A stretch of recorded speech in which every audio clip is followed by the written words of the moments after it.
எல்லாருக்கும் வணக்கம். என்னோட பேர் கவின். நான் நாமக்கல் டிஸ்ட்ரிக்ட்லேருந்து வரேன். நான் இதுக்கு முன்னாடி ஸ்டேஜ் ஏறி பேசுனதில்ல. இப்போ தான் ஃபஸ்ட் டைம் பேசுகிறேன். ஸோ நான் ஜூனில் வந்து சுரேஷ் அகாடமியில் ஜாயின் பண்ணேன். ஸோ ஜாயின் பண்ணனே ஃபஸ்ட்டு ஜென்ரல் பேங்கிங் படிக்கலான்னு படித்தேன். ஸோ படித்தோடனே கிளர்க் எழுதுனேன், 1 மார்க்கில் போச்சு. பிஓ எழுதுனேன், 4 மார்க்கில் போச்சு. ஸோ அப்புறம் என்ன பண்ணுறதுனே தெரில, ரொம்ப பிளாங்க் ஆகிட்டேன்.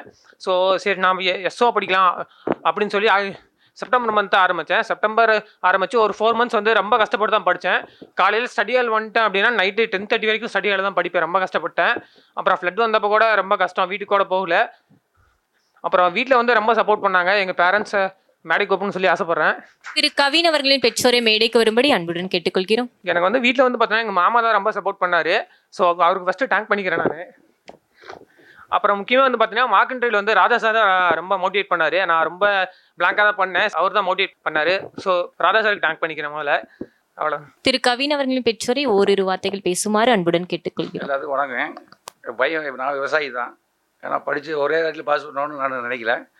ஒரே 6 மாதத்தில் இந்த அளவுக்கு ஆஃபீஸர் வரும்னு நான் நினைக்கல. அது எங்கள் வீட்டில் சொல்லுவாப்புல, நான் எங்கே படிக்க போகிறான் அப்படிம்பேன்.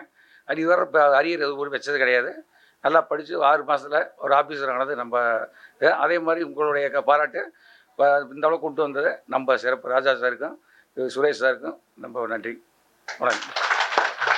ஆல்ரெடி ஒரு ஃபினான்ஷியல் இன்ஸ்டியூஷன் தான் நானும் வேலை பார்த்துட்டு இருக்கேன். ஸோ ஒரு பேங்க்கில் இருக்கிறது எவ்வளோ கஷ்டம், என்னென்ன டிஃபிகல்ட்டி இருக்குன்றது வரைக்கும் எல்லாத்துக்கும் தெரியும். இப்போது கவினுக்கு நான் ஒன்றும் பெருசாக சப்போர்ட்லாம் எதுவும் பண்ணலை. என்ன பண்ணாலும் சரி நீ இஷ்டப்படி பண்ண, அவ்வளோதான். ஜஸ்ட்டு கூட இருந்து அவன் கூட பேசிகிட்டு இருக்கான், அவ்வளோதான். வேறு எதுவும் பெருசாக எதுவும் சப்போர்ட் பண்ணலை. நம்ம சப்போர்ட்டே பண்ணலனாலும் அவங்க ஆசைப்பட்ட மாதிரி அவங்கள மோட்டிவேட் பண்ணிட்டு இருந்தாலே போதும், வேறு எதுவும் தேவையில்லை.